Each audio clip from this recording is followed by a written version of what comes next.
Alright, what is up, y'all? So recently we had a question by Frances. She posted it in the group, and this is one of the reasons that I love this group, is that if you have questions, I guarantee it's a question that everyone else has or has had at some point. And if you ask it publicly, then we can see the question, and then I can also make an answer or get with people that know the answer, and we can post an answer and we can all learn from this thing, okay? So Frances asked recently, what should I eat the night before my rim-to-rim hike in the Grand Canyon? Is 22 to 26 miles depending on which trail we choose, and a 6,800 foot elevation gain. So that sounds like a long trek, and it sounds like a lot of intensity.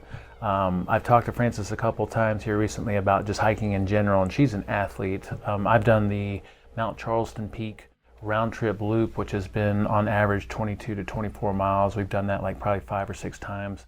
And it is brutal. Like, it is going up, like, it's like a Metcon going up, a bunch of switchbacks, and then coming down, it's just as brutal. So, and this has all been since I've been eating real food and teaching this way of eating, and just sticking true to all our principles. So I personally have some insight. And then I've also worked with some long distance cyclists, some marathon runners, ultra marathon runners, and people that just like to go out and do all day activities like this. So the old school thinking, I wouldn't even say the old school, the other paradigm thinking of what to do to prep for an event, like a game day, something that's going to be long and difficult and challenging, or something that has multiple workouts in the day, or something along those lines. The other paradigm way of thinking is that we need to refuel the night before to make sure that we stock up on our glycogen stores in our muscles and our liver. All right, so glycogen is the storage form of glucose. So when we eat glucose, when we consume glucose from the foods that we're eating, then the body's going to use some of that glucose to put in the storage form glycogen in liver and in muscles. Now, something important to understand is that muscle glycogen is only going to be used at the site of those muscles for those muscles' activity.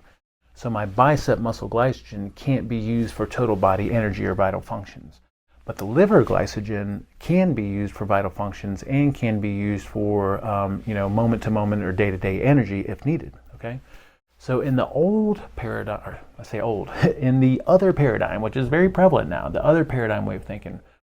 First of all, most people in the other paradigm think that it's beneficial to eat every 2 or 3 hours. Why? To keep the metabolism stoked. You want to eat more often to burn more calories, which is logically doesn't make any sense at all. But if you're eating every 2 or 3 hours, then you're making your body energy dependent, dietary energy dependent. And most of those people are also eating a significant amount of their energy from carbohydrates. So not only are you eating constantly, which is training your body to require dietary energy, you're also eating a lot of carbohydrates, which is making your body dependent on carbohydrates. Then in that situation, it does make sense to carb load the night before, because that's what your body needs and expects. And if you do something different from that, then your body is going to have a really hard time the next day. But by the way, the next day, even when you carb load and you're in this other paradigm and you're carb dependent and food dependent, on the day of an event or the day of activities, you're still dependent upon eating and still dependent upon carbs. And that's what we see with a lot of these long distance athletes and cyclists and marathon runners and ultra marathon runners. If they're carb dependent and food dependent, then they're constantly snacking, eating day of the game. Now, if you're in our paradigm and our way of thinking, and Frances has been there for a little bit now, we understand we're eating for nutrients to give the body what it needs to contribute to structure, form, and function. And we're also eating in a way that trains the body to be metabolically flexible and to learn ultimately how to use its own body fat for fuel. And when that happens, I have this rechargeable fuel source on my body that's with me all the time, and that will sustain me for indefinite periods of time. But when I train the body to be metabolically flexible, I also upgrade the body's internal mechanisms for creating energy. All right? So we have a lot of ways of creating energy internally in the absence of dietary energy. So we can use stored body fat for fuel.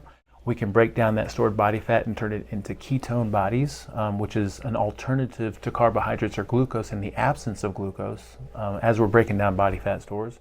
We have our liver glycogen, and then we have this capacity to break down proteins through a process called gluconeogenesis as a last resort to create some glucose, okay? So the point there is that we have all these internal mechanisms, backup sources of fuel. And the only way the body gets really efficient at understanding when and how to use those internal fuel systems is if we train it to be metabolically flexible by doing the things that we know to do, okay, which is basically we're eating real food, we're keeping our carbohydrates from real food sources in smaller amounts, and we're embracing space in periods of not eating. And by doing that, we're teaching the body how to use fat for fuel.